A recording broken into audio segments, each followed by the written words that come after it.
warahmatullahi wabarakatuh. My name is Adilah Binti Abdul Rahman. So today I'm going to present my research which entitled of application of electroporation and tropical honey on the breast cancer cell. So this is my group of research, which is my name, is Adilah Binti Abdul Rahman. My supervisor, Professor Dr. Dr. Mahadi, Abdul Jamil, Dr. Radzi, Ambar, and also Suhassni Ganeson. So World Cancer Research Fund stated by 2030 the global burden is expected to increase to 21.7 million new cancer cases and 13 million cancer deaths stated on Millennial on 2020. So this is the report on 2023 by National Cancer Institute. It states that the highest cancer among female is breast cancer and the highest cancer among male is prostate cancer. So electrochemotherapy is a medical procedure that combines electrical pulses with the administration of chemotherapeutic agent to certain type of cancerous tumor. It is a localized treatment meaning it targets tumor directly and minimizes damage to surrounding healthy tissue. So it can be particularly useful for treating tumors in areas where surgical removal might be difficult or for patients who cannot undergo surgery due to various reasons. So, as explained before, electrochemotherapy is a medical procedure that combines electrical pulses with the administration of chemotherapeutic agents to treat certain type of cancerous tumor. So, this study focuses on two major issues, which is the electrical parameter. Pulse use can cause an uncomfortable sensation during the administration, including pain at the site of treatment, muscle contraction, and skin reaction. The other one is the current drug used in current chemotherapy can cause a side effect on a cancer patient, such as nausea, fatigue, hair losses, anemia, low white blood cell count, low platelet count, morsels, and many more. Therefore, in our effort to alleviate the side effect experienced by the cancer patient undergoing current electrochemotherapy, our initiative involved exploring an alternative approach or a method for treatment of cancer by suggesting applying the optimal voltage parameter and find the alternative anti-cancer agent from a natural product.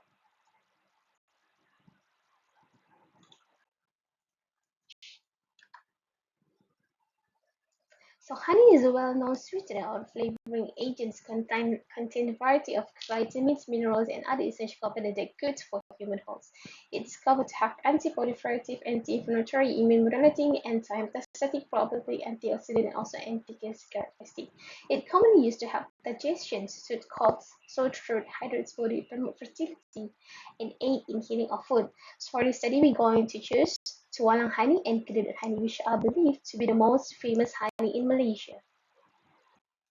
So Tualang honey is multi-floral jungle honey which produced by the rock bees obtained from colonies of wild honeybee located on a branch of tualang trees, which mostly found in Peninsular Malaysia.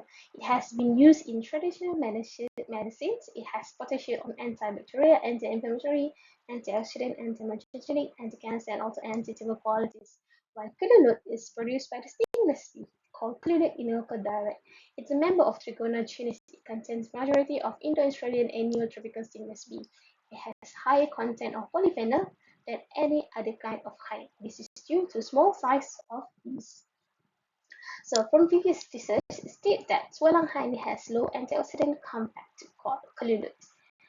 In comparison between two types of Tualang and Kedudut from different places. So electroporation is a pulse electric field. It has an effective way to influence the porous opening on the cell membrane, which is known as a popular physical membrane penetrating delivery methods. It's a method for intracellular delivery of molecules in the living tissue, where the pulse length, frequency, amplitude of the electrical pulse supply are all essential parameters in the efficiency of the study. So there's two types of electroporation, which is reversible, is temporary upon pause, which implies cells survive after the electrical field is cut off, while the other one is irreversible, is permanently open, means can lead to cell death and expected to cell lysis. So reversible can be used for insertion of protein, small molecule, large molecule, and also cell fusion, while irreversible can cause destruction of cell membrane.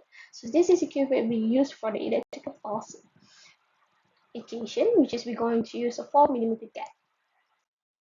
So the expected outcome for the study, which is combining two alternative findings, there is possibility for time reduction for the cancer treatment suppression process while minimizing the side effect on the cancer patient. So the effectiveness of this method will be clarified by monitoring the anti-proliferation activities of the cancer cells. So finding a new alternative treatment or anti-cancer agent always be a focus area in a challenging field. So this finding might be one of the possible solutions to improve the quality of life of cancer patients. So this is methodology. First, we're going to maintain the cell until it's stable, and then we're going to prepare extract preparation, which is we're going to prepare serial dilution from 10 to 100% of concentrations, and then find the IC50 for each honey, which is tualang and collude, and then we're going to do some further validate the data by scratch test, and we're going to combine with electroporations and monitor the cell response.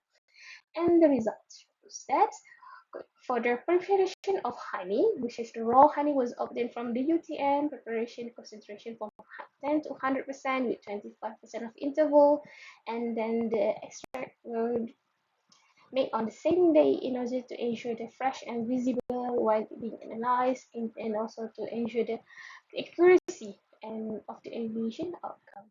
And the result shows the IC50 for Tuala is 6% of concentration and clearly is 35% concentration. It means that Tuala require only 6% of concentration to achieve half maximal inhibition concentration compared to Glulut requires 35% of concentration in order to get the half maximal inhibitory concentration. So Tuala shows a strong ability to inhibit the growth of the breast cancer cell and prevent the proliferation even in low dosage, while Glulut enhance the growth of breast cancer cell and increase the cell proliferation.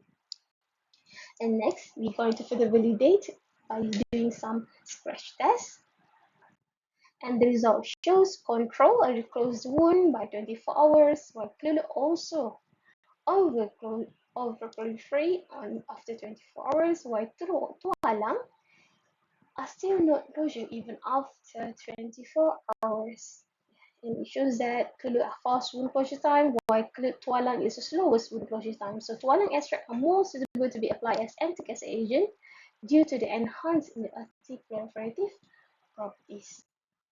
Next, we're going to combine with electroporation method. We're going to use high voltage pulse generator ACM 830 with a 4mm gap Q rate, and the voltage parameter is 600 volt with 30 microsecond and single number of pulse. And the result shows that electroporation did enhance the proliferation of the cancer cells. But you can see before the tualang treated reduced the cell proliferation. When combined with EP, it further reduced to 38% of reduction of cell proliferation, while Kedulut are showing more enhancing the cell proliferation when combined with the EP and increased to 20% of cell proliferations. So it's for the application of anti-cancer agent for replacement of alternative treatment, we can use a tualang hali are more preferable to use as a replacement of anti-cancer agent as alternative anti-cancer agent for the cancer treatment. So this study focused on the finding alternative method, biological parameter, and anti-cancer agent for the cancer treatment in order to alleviate the side effect of technique and drug use of current cancer treatment. So the result shows tualang had a great ability to suppress the growth of the breast cancer cells and prevent cell multiplication, also known as anti-proliferative. So phosphotryphin assists the anti-proliferative properties of the cancer cells, while Kelulut extract has been found to promote the cell proliferation, which helps in treatment of wound. So wound healing has been performed to further validate the anti-proliferative properties of tualang honey, and it shows that tualang extract resulted in the slowest wound closure time, while Kelulut extract displayed the fastest wound closure time with less than 12.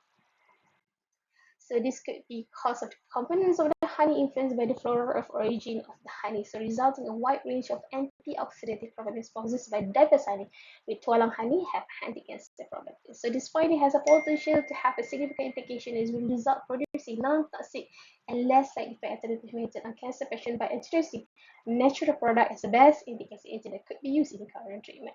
However, this discovery should be taken into account as the basis for advancing the stages of investigations, whether in vivo or through clinical trial, to further explore the potential of this research. So this study will cover the alternative treatment for cancer treatment as well as interesting research output in the field of biomedical applications. So I have several publication awards and also I have two journal, one submitted, and also one published, one lecture notes. I have 7 proceeding, and I was one best project awards, and I have 8 gold medal, one silver medal, and one bronze.